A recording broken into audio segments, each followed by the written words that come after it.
Good morning, everyone, and welcome to the 2026 IIF In Conversation series to kick off the IIF Spring Meetings Week events. Tim Adams certainly knows how to throw a party. My name is Michael McKee. I am the International Economics and Policy Correspondent for Bloomberg Radio and Television, and it's my pleasure to be the host of today's meetings and to welcome you all here. The Institute of International Finance has curated a remarkable program built around the theme Deciphering Risks, Defining Opportunities, and this week's sessions are designed to foster candid, substantive dialogue and the forces reshaping global finance, from the diversification of trade and capital flows to policy divergence, evolving defense priorities and rapid digital transformation. A very full agenda. We're delighted to welcome a distinguished group of speakers who have generously shared their time and expertise. It's wonderful to have them and to have all of you here. And now it is my pleasure to introduce Tim Adams, the President and CEO of the Institute of International Finance.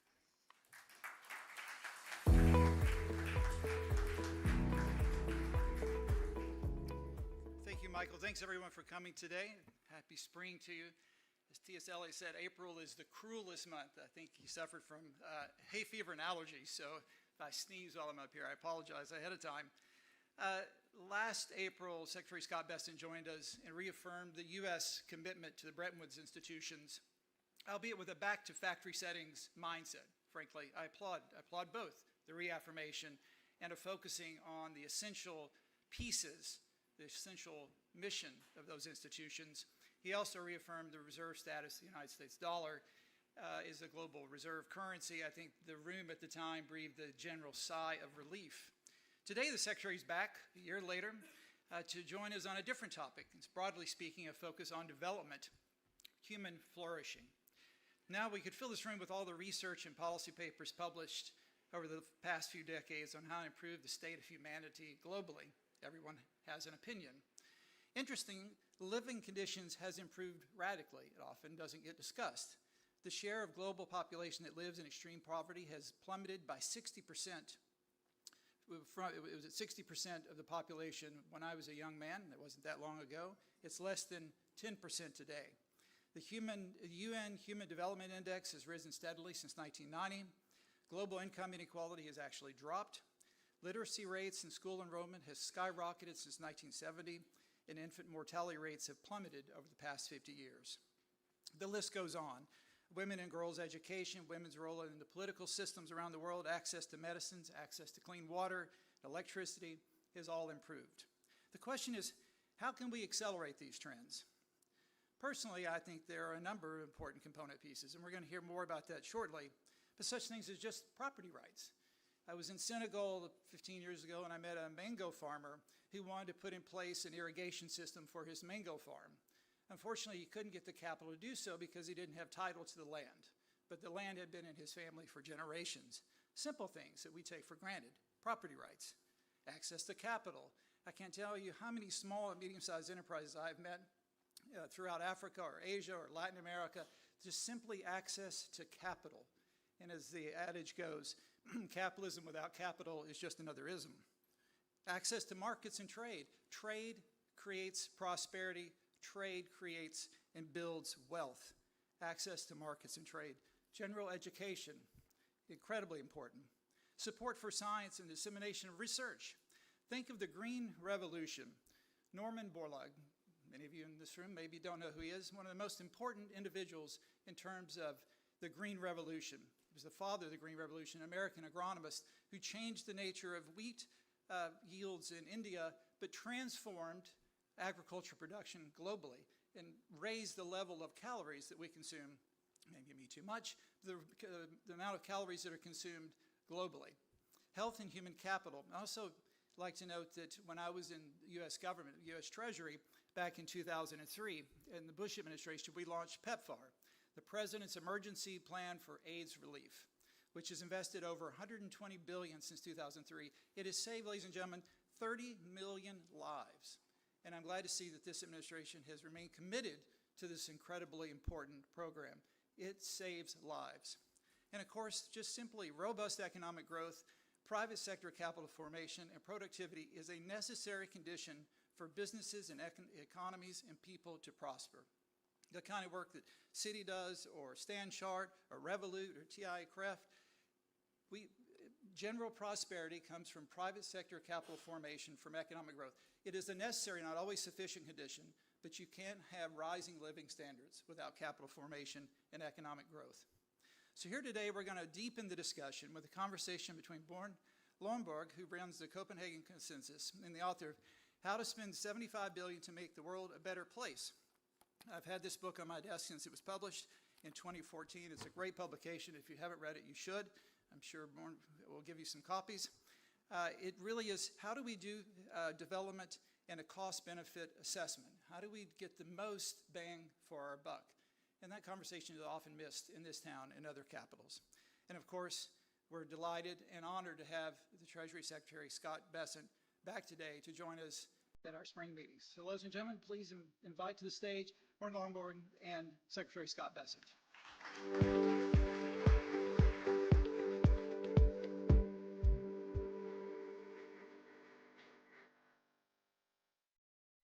Thank you very much. And Tim, you kind of took away all the talking points. So, Mr. Secretary, it's great to have a conversation here today about the World Bank and the IMF here at their spring meeting. The goals of these institutions, of course, is to accelerate global development, drive economic growth, and lift billions of people out of poverty. And these goals remain vitally important. Unfortunately, many development institutions now prioritize Western elite issues like gender, social topics, and climate change over what the world's poorest people need and want: better education, healthcare, and reliable energy. Nowhere is this disconnect more clear than in their climate fixation. In the latest year, 48% of the World Bank's financing went to so-called climate finance, up from 44% the year before and exceeding their own 45% target. I suspect the reason why elites are so climate focused is because they correctly see the poor as more vulnerable to climate impacts. But remember, poor people are more vulnerable to every impact. They're more vulnerable to disease, to hunger, to bad education, to corruption. The World Bank and the IMF need to get back to making rational priorities. For instance, using cost-benefit analysis, as Tim also just mentioned. These organizations used to lead the world in cost-benefit analysis. As I've argued for a long time, and the reason I think we're having this conversation now, is that we need to scrap these climate targets and get the World Bank and IMF back to their core missions. In your speech here last year at the IIF, you made this exact point, and you called on the World Bank and the IMF to refocus on their core missions. In your view, how has the bank and the fund responded, and what more do they need to do? Good. Well, Bjørn, thank you. And good to be back here a year later to talk a little about a report card for the multilateral banks, and to also, the U.S. leads the G20 this year, and I can tell you that our agenda is growth. We believe in the U.S. that the biggest risk to financial stability is a lack of growth. When I look at the choices, say, that Europe has made, that they unable to follow the Draghi report from Mario Draghi on how to increase growth. The EU was originally the European Economic Union, and it was meant to facilitate trade among the members, make it more seamless, create more prosperity, and it turns out that it's probably been a hindrance. In terms of the IMF and World Bank, I'm informed by the Grace Hopper, who was the first female admiral in the U.S., who I was a big fan of. She has some great sayings. Two of them, one is the most dangerous words in the English language are because we've always done it that way. And the second is the way to get things done is to get things done. And I think we need to step back and look at the IMF and World Bank, their core missions. The IMF, I believe, is global financial stability and stabilizing on the countries that are in bad equilibriums and getting them back to a sustainable path, an economically sustainable path. World Bank is to pull people out of poverty. And we cannot have, as Bjørn said, these kind of elite beliefs get in the way. And if we think about, I go back and I think a lot about this Nature magazine article that came out in April 2024 that became the kind of guiding principle for so much of the climate beliefs that GDP was going to be 60% lower by the turn of the century. And then, so it was the gospel for 18 months, and then it was refuted. So everything was based on that. So, I don't think that we can have this kind of short-termism. I think we have to stick with core principles, and I do think we are starting to see, at the World Bank, they are starting to take more for energy abundance and all of the above tact. They have now gotten on board with nuclear energy. I'm not sure why it ever went away. And then the IMF, I think, needs to lead by example, probably get rid of their golf course out in Maryland, and which I said last year, and focus on global imbalances. Because I can tell you, like this slow motion buildup of global imbalances after a lack of sustainable growth is the biggest risk. The world cannot take a China with $1 trillion trade surplus. And I think you're absolutely right. And one of those points that we believe somehow that climate is so important that we need to do everything. That the nature study that you mentioned that suggests that we could lose 60% of global GDP if we didn't fix climate change, which later turned out to be wrong. But of course, the point is, if that was really true, it should have been rich countries spending rich country money on dealing with climate change. But that's not what's happening. It's mostly rich countries deciding to spend poor people's money through the World Bank and the IMF badly. And this is not what the world's poor are telling us that they want. So I had the fortune to work together with Nobel laureate Tom Schelling, and he often asked the very simple question, how do you best help poor people? Through development policy or through climate policy? Remember, climate policy costs hundreds of trillions of dollars, and it shaves off a tiny fraction of a degree in a century's time. Development policy, like avoiding death, costs just billions or maybe even just millions of dollars and save lives right now.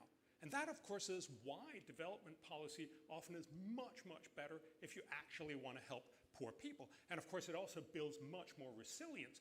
Look, a hurricane that hits poor Haiti kills hundreds of people. The same hurricane hitting rich Florida kills virtually no one, because prosperity protects people. And so we need to get this conversation back, and I think this is exactly where the IMF and the World Bank needs to get back to their core missions. I think it has to be resiliency, supply chains. Again, I think both the IMF and the World Bank have an important role in understanding this debt loop and downward spiral that many countries are in. Several countries, one in particular, have done the equivalent of a loan-to-own program with a lot of these countries, and there's a lot of undisclosed debt. There are a lot of tolling arrangements that are unfortunate, and I think only these multilateral banks can effectuate that. But again, I do want to congratulate them. The IMF was willing to say this time it's different with Argentina, and Argentina's been a fantastic success. They're accumulating reserves every day as we speak. The tens of millions of people there that are being brought out of poverty. The government of Javier Milei, I'm very interested to see, it was the poorest the poorest elements of Argentine society who voted for him this time around, and the young people. So there's optimism there. And then the IMF is working on bringing Venezuela back into making it look more like a normal economy, and I think will play a very, very important role there. And the World Bank leadership in terms of energy and unlocking resources and stability for the very poorest countries, I think is back on a good trajectory. Yeah. If you don't mind, I'll pick you up on that energy point, because last October, you withdrew the United States from the Green Climate Fund because, in your words, their goals run contrary to the fact that affordable, reliable energy is fundamental to economic growth and poverty reduction. And I think that sort of shows the general point of, we often forget how energy really powers modern life. It warms us in the winter, it cools us in the summer, it transports us. I mean, I look around this room and I think pretty much everyone is from somewhere else, and this is what energy does. Energy allows us to live better than kings of the past. Energy really is prosperity. Yet, the climate fixation that we've been talking about means that both the World Bank and the IMF has pushed for a rapid shift away from fossil fuels and towards renewables, and for total ban on fossil fuel investment. And I think they need a reality check. There is no transition taking place. Globally, we use more renewables, yes, but we also use much more fossil fuels. The world still gets more than 80% of its total energy from fossil fuels, and the decline is so slow that on current trends, we will only get to 0% in 4 to 10 centuries. Germany has spent famously 700 billion euros on its energy shift since 2002.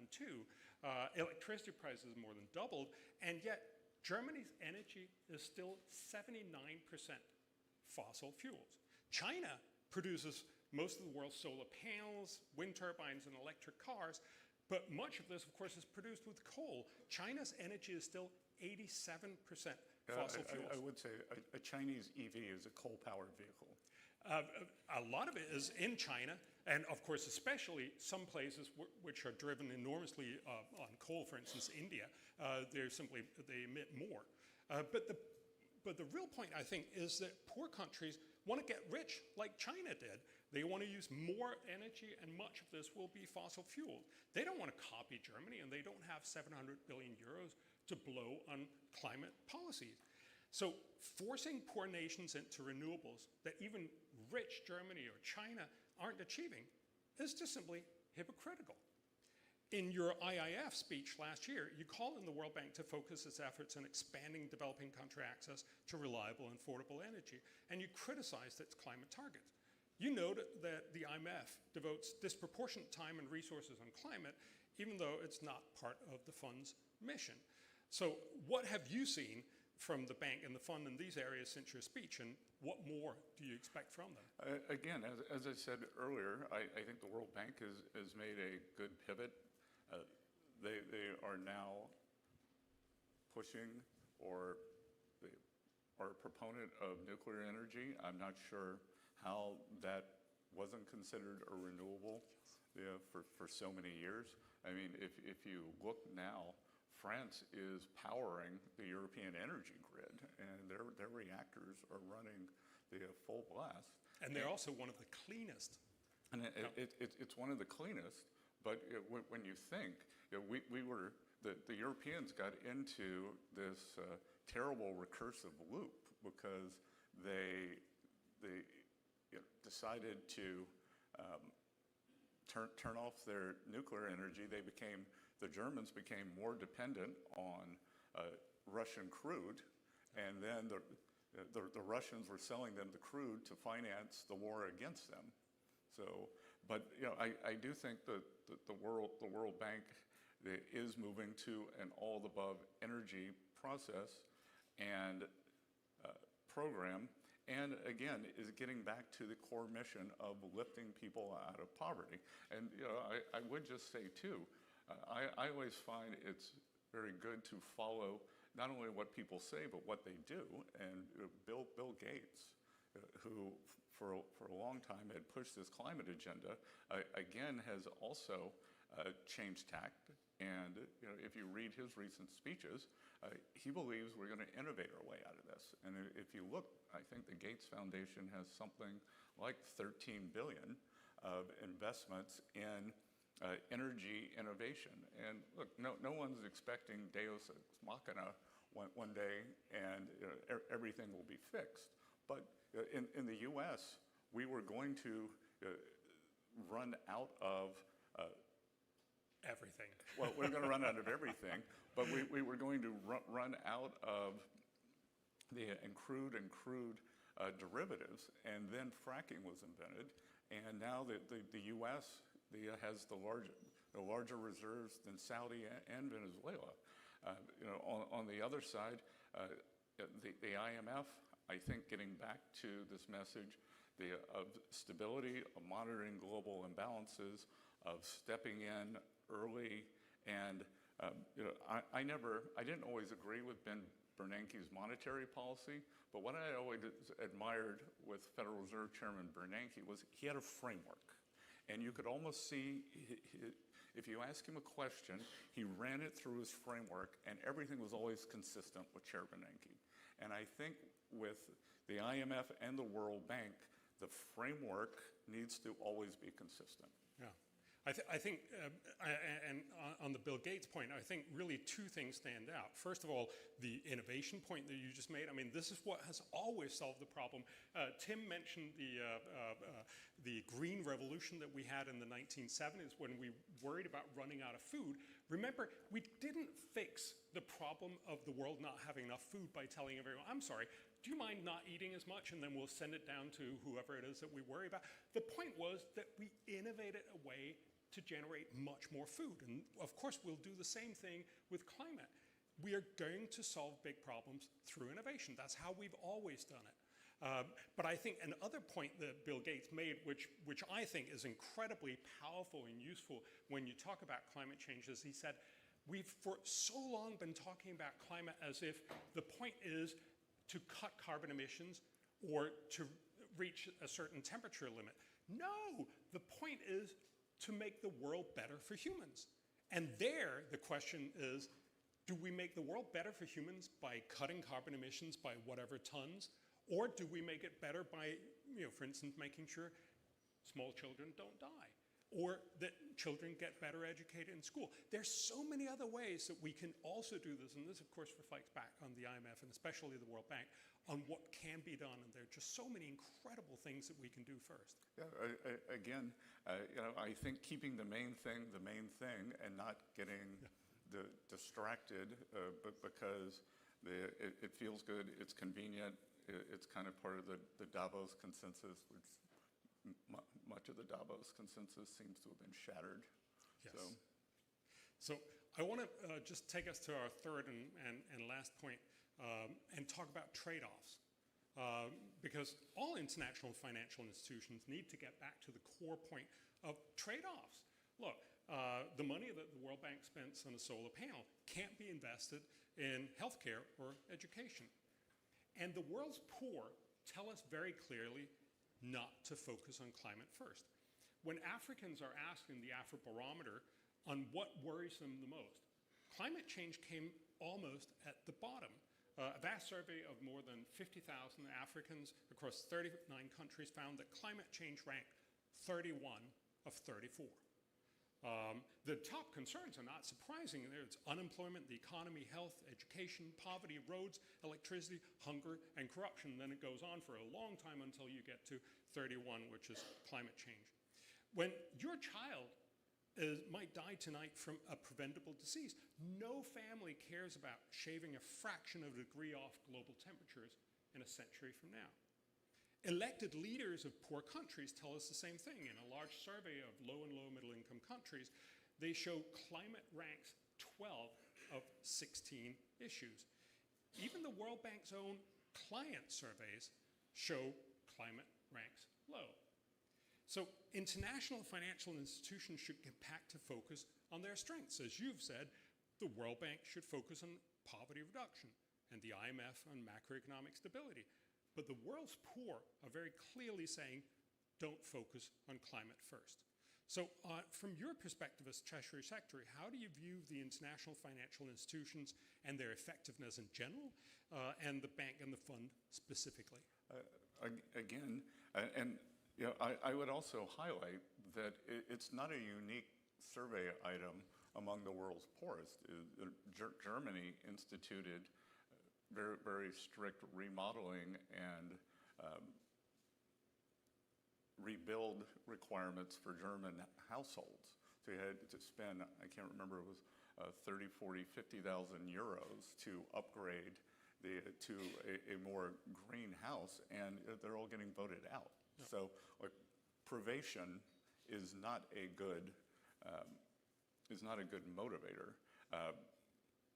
But again, I do think that we are determined, as I said last year, with the multilateral institutions, the banks, the U.S. wants to be in it to win it. We want to be good partners. America first does not mean America alone, and we want to go back to basics. And these banks were invented around Bretton Woods, which was post World War II. Europe was, and Asia was a unique time in America, and it led to incredible prosperity across the world. So you know, why can't we do that again? And why can't we focus on growth? Like, what are the tools? What is hindering growth of these economies? You know, is it the unsustainable debt, which is the IMF? Is it the poor infrastructure, health and hygiene, which is the World Bank? Because you know, I think for a time we kind of skipped the foundational elements and tried to jump to something else, you know, kind of luxury beliefs, in terms of if a government was not able to fund itself, or if people were not able to feed themselves. And I think we've just got to get back to that. I think Ajay and Kristalina have gotten the message and are moving forward in a very, very constructive way, and I want to congratulate them.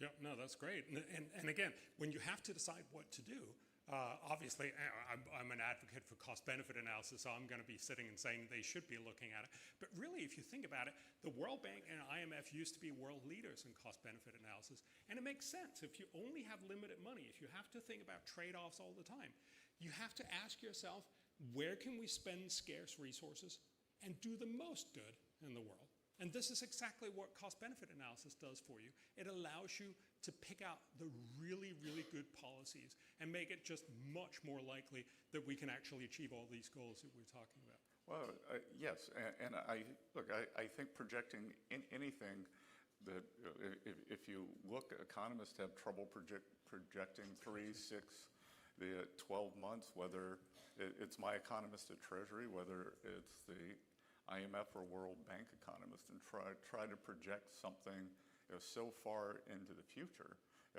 If you think about a y-axis and an x-axis, what we're really thinking about is the z-axis in terms of the trajectory. And why does the trajectory matter? Yes, the climate does change. As we all know, that the natural habitat for the Earth is actually water. Ice was probably it's a very long cycle, but ice was an unusual cycle. And we are going through cycles, and I believe that it is very difficult to deconstruct the reasons around why anything changes. But I think we've got to step back. What do we know? We know it's changing, and how do you increase resiliency? Yeah, exactly. And resilience really comes from more prosperity. And at the end of the day, of course, yes, climate change is a real problem, but if you're poor, If you have all these other problems that you struggle with and you're vulnerable to disease and corruption and bad education and so on, these are the things that we can really help people with first. And so this is where both the world's poor is telling us we should focus, and this is where we can do the most good. And the cost-benefit analysis very clearly says this is where we should be spending our money. Look, I couldn't agree more. U.S. foreign policy got off course. At a point in Afghanistan that it became a social mission, and the mission was, okay, we have to do this in the schools, and we have to have these goals. And now, like, Afghanistan's fallen back into ruin, and what we should have done was try to make a sustainable government rather than try to, from the top down, overlay our values on a completely different system. I think we could have gotten a very different outcome. So I noticed that we've run out of time, but I wanted to stop you when you said, I couldn't agree more. Right.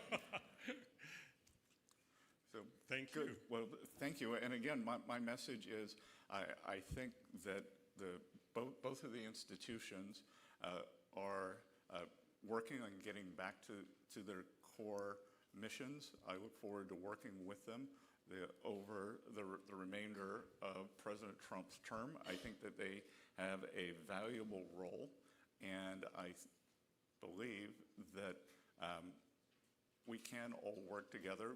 The U.S. will have G20 this year, G7 next year, and the coordination between the U.S. leadership in both of those and IMF and World Bank, I think, can be very powerful. Brilliant. Thank you. Thank you.